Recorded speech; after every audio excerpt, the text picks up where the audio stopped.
Radio बघितलाय तुम्ही? कुठे बघितलाय? हो का, आहे का तुमच्याकडे?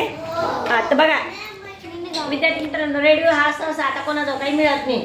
खूप जुने आजी आजोबा असतात त्यांच्याकडे मिळतो, कारण आता हे एकदम जुनं मॉडेल झालेलं आहे. आता भरपूर नवीन तंत्रज्ञान आलेलं आहे. म्हणजे आपण बऱ्याचशा गोष्टी मोबाईलवर बघून घेतो, टीव्हीवर बघून घेतो, त्याच्यामुळे रेडिओ सहसा आता जास्त नाही आहे. पण रेडिओमुळे पण आपल्याला खूप महत्त्वाची माहिती मिळते. आता रेडिओवर आपल्याला चित्र दिसतात का?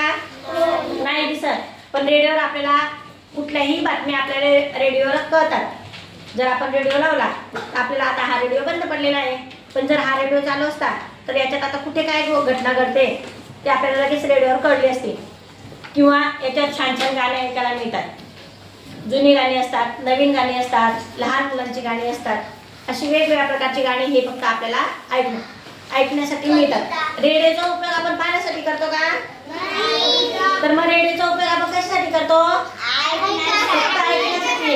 रेडिओचा उपयोग कशासाठी करतो? टीव्हीचा उपयोग कशासाठी करतो? ऐकण्यासाठी पण आणि पाहण्यासाठी पण.